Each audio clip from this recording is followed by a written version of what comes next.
Hi, Professor Marcelo. This is my Marketing Communication 225 midterm presentation. The question that I chose was question three, buying behavior. Those questions were, what factors influence an individual's buying behavior? Do you believe it is possible to categorize the factors in any way? How do you think it is best to categorize these factors and give examples from the textbook and my own research? So for the first one, I put cultural factors.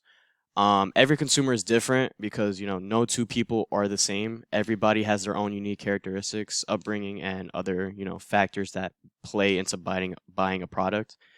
So cultural factors have a significant impact on consumer behavior. Culture is at the root of an individual's personality, wants, and behaviors.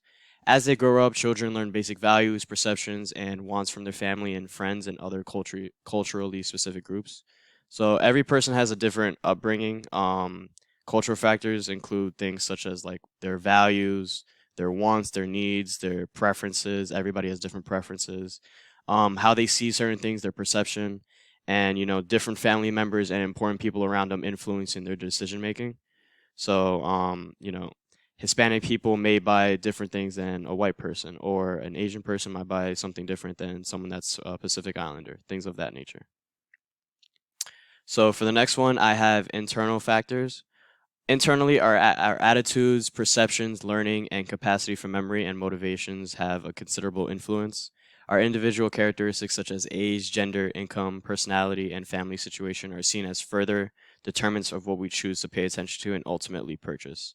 So some things that I wrote down for this was, what kind of items would you sell to a kid? You would sell toys, you would sell, bikes or stuff like that. What kind of items do women prefer to buy rather than men? Women have different selection than men. And my last question that I had for, internal factors that you can ask yourself is, what can lower class individuals buy, different things than upper class people can, or vice versa. So, what kind of items would lower class individuals buy rather than, what kind of items would upper class people buy? And do they have the same disposable income? Can they buy the same type of items? So the next one that I have is external factors. So external factors such as our personal situation, the prevailing fashion, the availability of our disposable incomes, the legal position, time associated factors, power of the media, and communication messages, the weather, or even current stock positions act as moderators to our behavior. So, different external factors could be, what do you do for a living? Do you play a sport?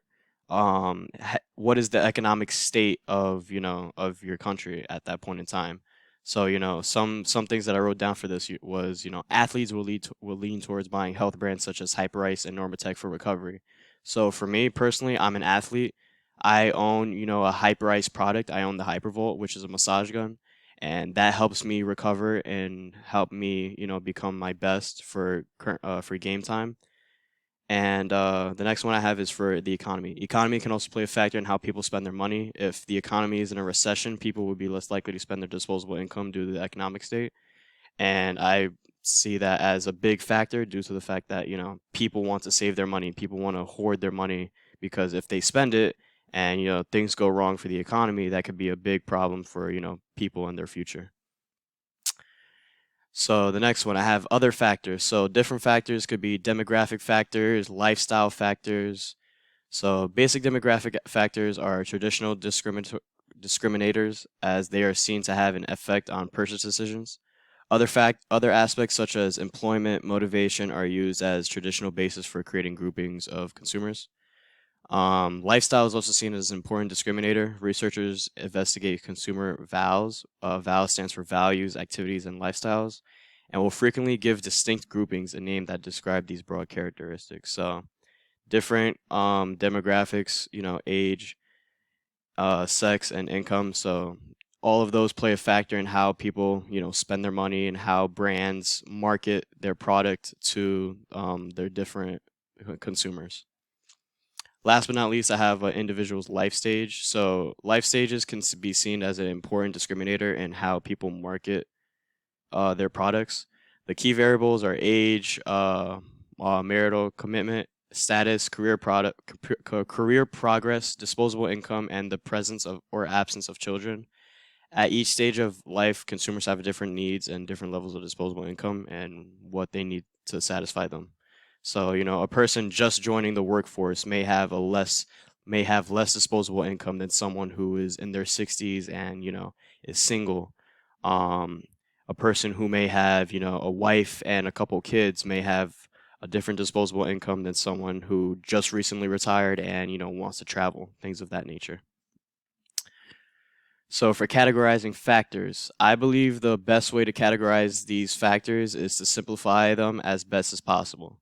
So depending on what your product or service is, that can set the foundation for what your product is and how you want to, market it in store and or online. So some of the categorizing that I did was I put a group, so, age group, gender, men and women, culture, white, black, Hispanic, Asian, Indian, and Pacific Islander. Income, what is your income? How much disposable income do you have? So low, middle to upper class. And the economic state. So, you can have like we are in our current economic state right now is we're in inflation, so gas prices are going up.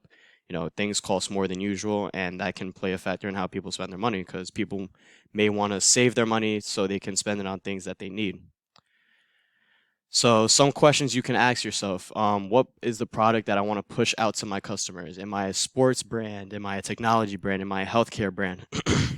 So some sports brands such as Adidas, Nike, Under Armour, they may push out, to kids or young adults or even older adults who want to stay active and who want to, play a sport or even just want to go out there and work out.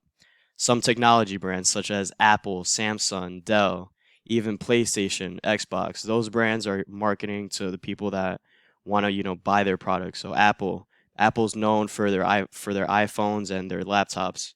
So they're going to market out to people that have the disposable income and the people that need that technology in order to further themselves in the world. And healthcare brands. So Johnson and Johnson is a big one. Clorox, United Healthcare. Those are brands that look to, help others and, make a profit off of, people and how they spend their money. So these are the cited sources I have. I cited the textbook and 5 critical factors to consider for category planning. And that's it. Thank you.